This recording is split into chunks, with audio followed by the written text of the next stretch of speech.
back here at the GSL Codes Finals. Mike Mornay is here, founder of Blizzard Entertainment.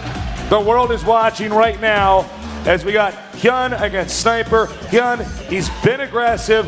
It worked once, but he's going to have to win 3 more games if he wants to come out on top. Yeah. Sniper coming out to this early lead, up 2-1.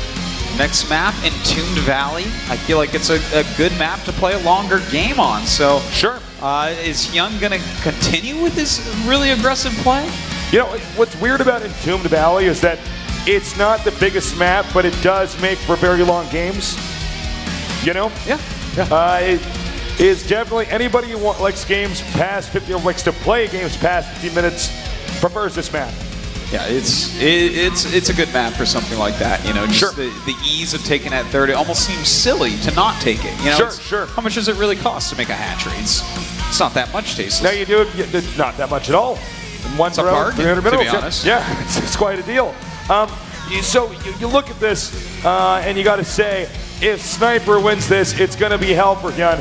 Now, with that being said, we haven't really seen Sniper be aggressive. You know, he can still pull that card out of his deck and builds. Yeah.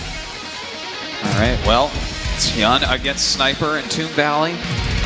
I'm so excited, Tasteless. I feel like Sniper might be able to take this one, too.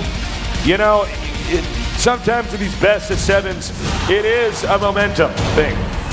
So we're going to see, guys, by the end of today, a champion will be born. Will it be HyuN or will it be Sniper? We're going to find out soon. I'm Tasteless, with me as Artosis, and this is the GSL Codes. Vegas.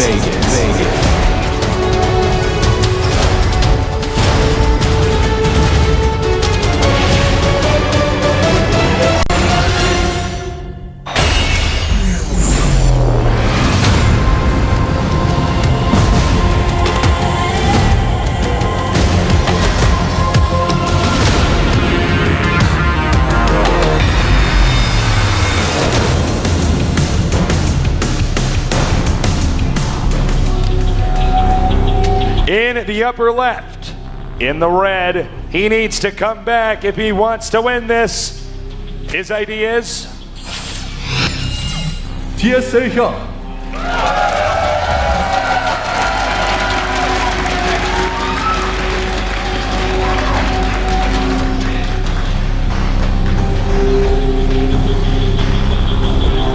His opponent in the lead in the bottom left, playing the defense so far, and it's been working. He is MVP Sniper.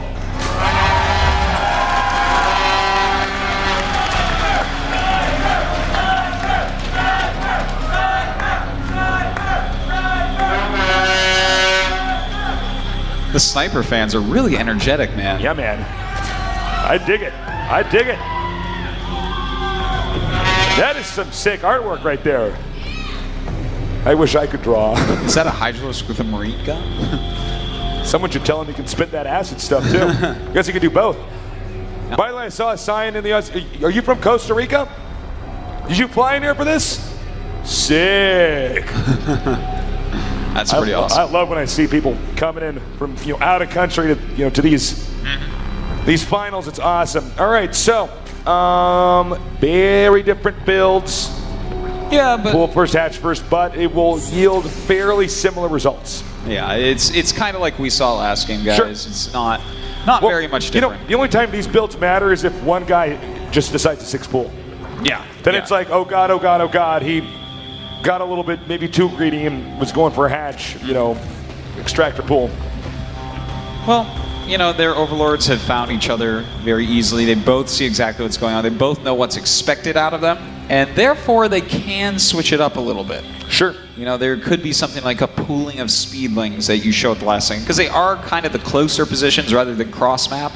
And in a situation like this, you can do one of these things where you make something like 20 lings while you wait for speed to finish and send them all at once and hope to catch your opponent off guard. But those Baneling nests have been coming out quickly every single game. Well, as we've said plenty of times before, it's a map that actually does normally lead to very standard ZDZs. Unless somebody does a Baneling all-in or something, it's pretty easy to get your third base, pretty easy to tech up. And as you can see here by this little graph at the bottom, the longer the game goes, the more likely Sniper is to win. Yeah. And he's shown that today, really, hasn't he? He really has, I mean, the two games that weren't just a quick all-in with Banelings before speed, he kind of crushed, especially as the game got longer. You know, it was closer earlier, and he just kept on gaining advantages. And, you know, now that we have this graph down here, this is also what's interesting. And this sort of highlights the kind of player HyuN is here. Look at that. 86.7% win rate in between the 9 to 15 minute marker. Now, what happens after 15 minutes? You are both powering on Roach and Fester. Yeah. And so we got two very different play styles. To see the 25-minute mark and how that's low, normally for Zerg, that's a little bit higher. Zergs normally want to be in that longer game, but not necessarily HyuN's style. So we're learning more about these guys' play styles. One guy, the longer the game goes, he's probably going to win. He basically defends, wax on, wax off until eventually he's whittled his opponent down. They've burnt out. He takes it. HyuN, very calculated with surgical precision, comes in there and tries to dismantle his opponent before the game gets too long. Yeah. This game, we do have HyuN going for a pretty quick layer here overall. Now, will he go into mutas? Will he go into infestors or something absolutely crazy? Probably not the absolutely crazy one. You know, I don't think we're going to see any Nidus play or something like that. You know, we could, but the way these games have been going so far, I feel like, you know, okay, if we go Nidus play early on here, cool, that's going to be fun, but I wouldn't do it. Yeah. Not with the way the games are. Yeah. Well, you know, a Roach Warren coming up for Sniper. Not surprised to see that. I really do feel like this is a map, as we were talking about it earlier, Tasis, where you want to go for Roach and Fester on it.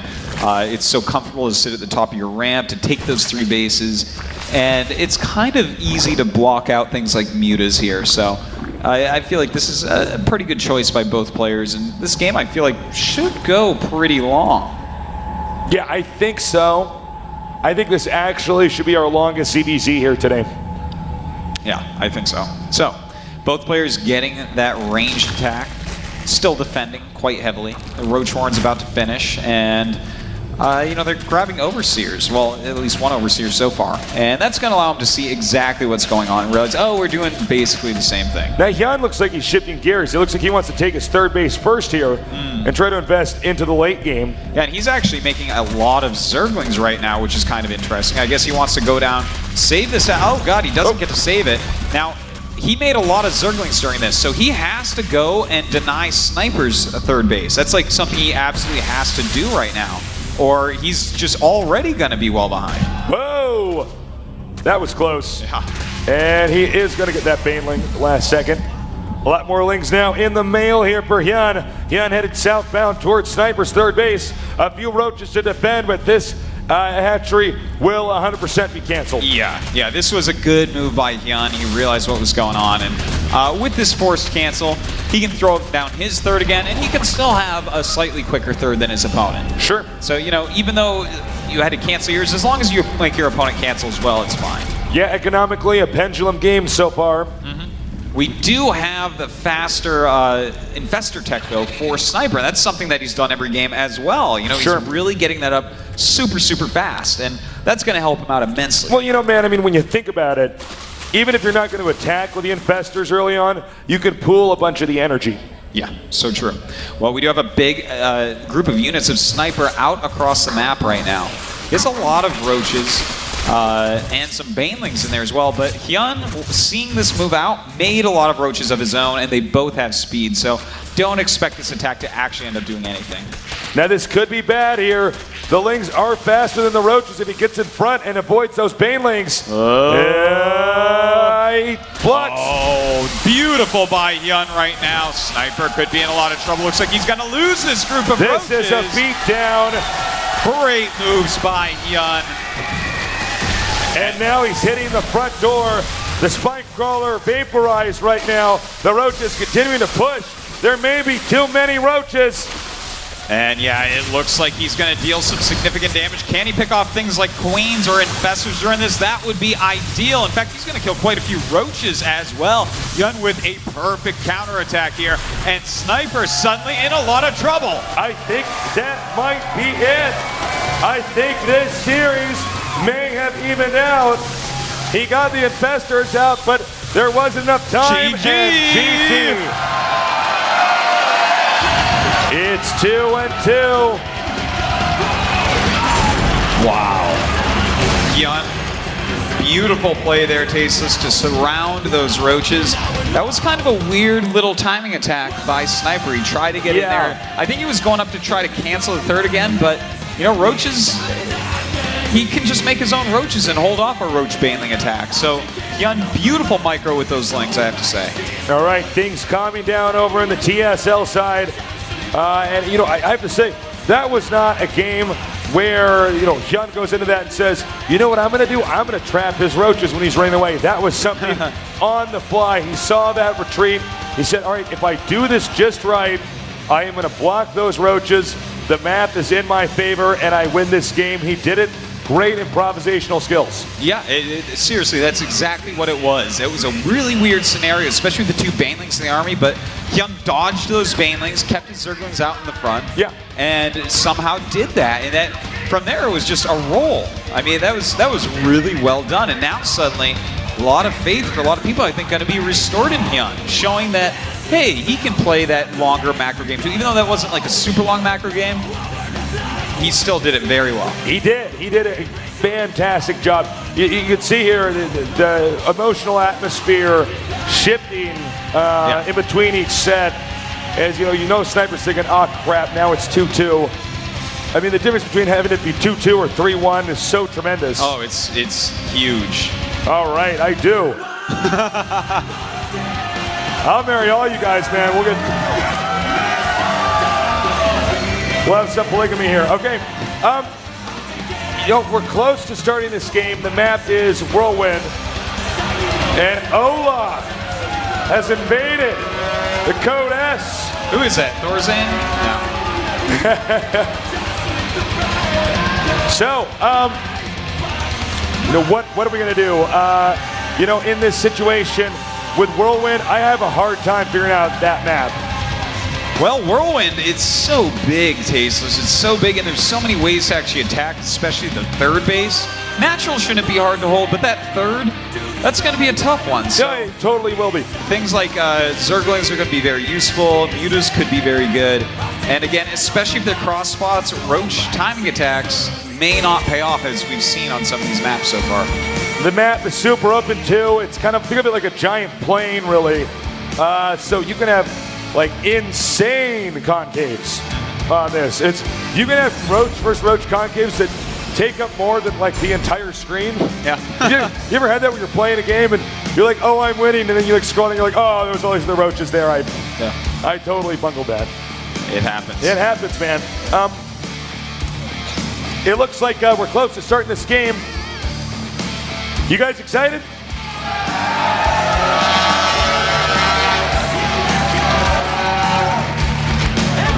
I'm excited as well, Tasteless. Is anyone serious? You know what I really here? like is when, when I ask the audience if they're excited, there's always one or two guys that look at me and nod their head really slow. It's time. HyuN versus Sniper. We're going into game number 5 here at the GSL Code S.